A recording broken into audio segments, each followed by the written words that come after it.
Alors les temps ont changé, on ne chante plus guère. Surtout chante faux. Oui, il nous reste 5 ans, attendez, on ne sait pas. Mais à l'époque, en tout cas, il y avait 35 députés, donc ils faisaient mieux entendre leur voix. C'était encore l'époque où le FN était diabolisé. Là, on est dans la période de dédiabolisation.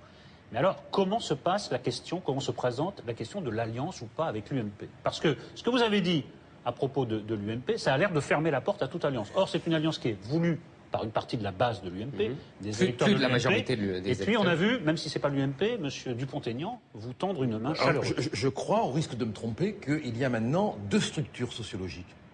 La structure technocratique des partis, qui est complètement déconnectée du réel, parce qu'ils sont dans leur mécanisme d'élection, de réélection, d'études comme ça, des vents politiques. Et puis, il y a la structure sociétale, qui, elle, est dans le réel. La structure sociétale, elle veut le rapprochement. Alors, à mon avis, si l'UMP ne s'en rend pas compte, ce rapprochement se fera sans les dirigeants, de fait. Parce que quand même, en fin de compte, c'est le peuple qui a le dernier mot. Il faut arrêter. Le peuple dit à un moment donné, et on sent la poussée. Du reste, moi, je n'ai été élu que grâce, en surcharge, des voix de l'UMP. Hein. Surcharge, c'est intéressant comme mot. Oui, je le fais exprès.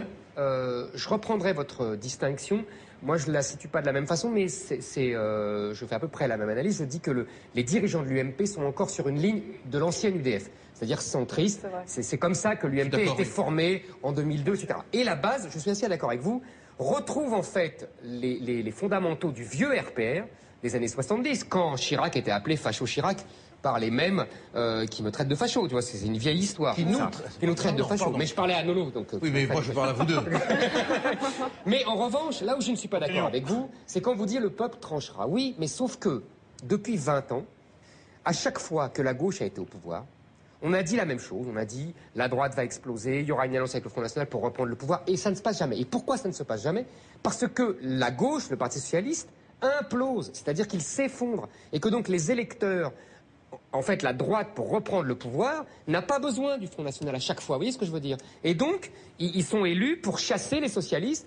Et donc, vous passez à la trappe à chaque fois et vous êtes inutile à chaque fois. Éric Zemmour, je suis complètement d'accord avec votre analyse. Sauf que vous n'y introduisez pas une dimension historique qui est l'événement climatérique.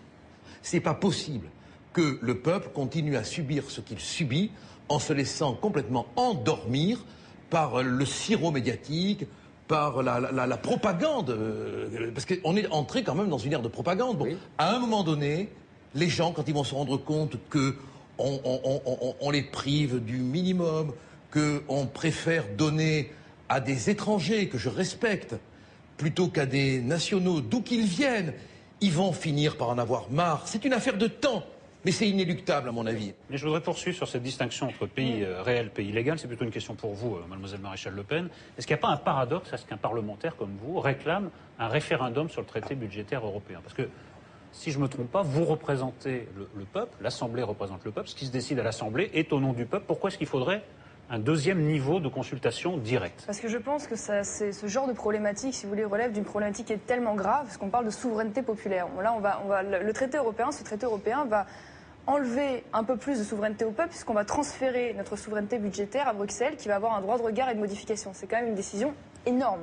Donc, si vous voulez, de ce fait-là, je pense que dans ce cas-là, l'expression directe du peuple doit passer devant la représentation, parce qu'on a pu voir quand même certaines dérives du système représentatif, notamment au moment du traité de Lisbonne.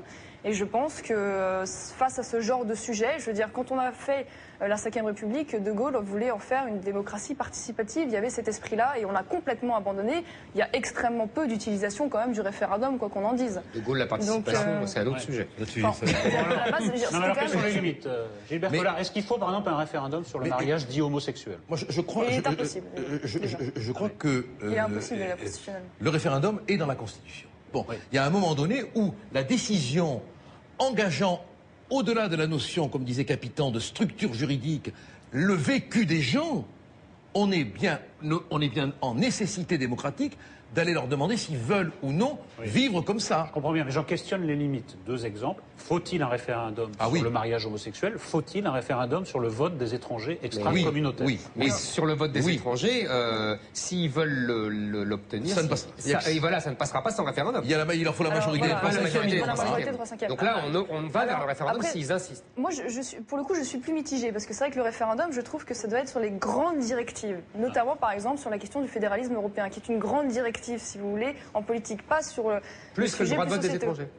Ou le mariage homosexuel. Si, parce que pareil, de la même manière, le droit de vote des étrangers, c'est quand même quelque chose qui touche fondamentalement à la nationalité et à la citoyenneté. Donc, si vous voulez, pour moi, c'est ce qui revient de grandes directives. Donc voilà. Mais après, pour tout ce qui touche à des niveaux, pour moi, entre guillemets, inférieurs, si je puis dire, là, pour le coup, de relever du Parlement peut relever de la démocratie représentative.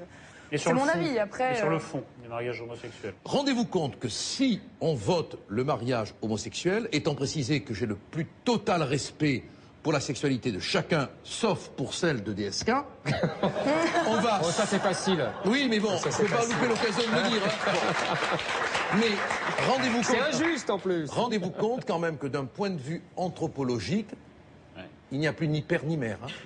Et d'un point de vue légal, moi je vois pas un argument légal dans ce que vous dites. Mais alors, Qu'est-ce que vous pouvez opposer à une demande d'égalité? Mais c'est pas l'égalité, je voudrais répondre sur la question d'égalité. Quelle égalité y a-t-il entre 2 hommes et un homme et une femme? On ne peut comparer que ce qui est comparable. Égalité entre hétérosexuels et homosexuels. Mais parce que les homosexuels réclament le droit au mariage, vous dites que c'est égalité. Moi, je peux réclamer la suppression de Nolo. Parce que je vais être à sa place. Mais on va se retrouver. Il faudrait que vous fassiez la queue. On va se retrouver. Je vois que DSK fait son œuvre. Hein. C'était pas dans ce sens-là. Non, mais dans la Constitution, c'est les individus qui sont égaux. Non, mais pas les couples. Rendez-vous compte que on va foutre un bouleversement anthropologique. À l'heure actuelle, on applique l'adage enfans conceptus pronato habetur. L'enfant conçu pendant le mariage a pour père le mari. C'est-à-dire qu'on a une règle biologique. On va supprimer le lien biologique entre les enfants et les parents. C'est-à-dire qu'on ne va plus avoir qu'un lien de parenté. Et en même temps, la notion de père et de mère va disparaître. Mais on est dans la folie, quoi. Alors, cela étant dit, j'ai rien contre les homosexuels. Moi, j'ai plein de copains qui sachent bien qu'ils sont toujours mes copains. Mais je n'irai pas à leur mariage si le mariage a lieu. Voilà. Je reviens sur le droit de vote des étrangers. Est-ce que vous allez signer la pétition initiée par Jean-François Copé contre le droit de vote des étrangers? Mais c'est Copé qui devrait signer notre pétition. On le dit depuis des lustres. On va faire un échange. Il faudrait quand même qu'il mette quelque chose d'autre dans son moteur que de l'essence à réaction, parce qu'il revient constamment vers nous. S'il y a un référendum sur le droit de vote des étrangers, vous serez bien obligé de faire, je sais pas moi, des meetings communs ou des. Là, ça sera obligé. Il y aura le camp du non et le camp du oui. On a connu ça déjà. Autant de. Ça, c'est Marine qui le décidera. Hein, bon, mais. Et d'en face, c'est Copé ou Fillon qui le décideront. Ça, mais c'est quand même extraordinaire qu'ils ont constamment une guerre de retard, quoi. Constamment. Messieurs, mademoiselles.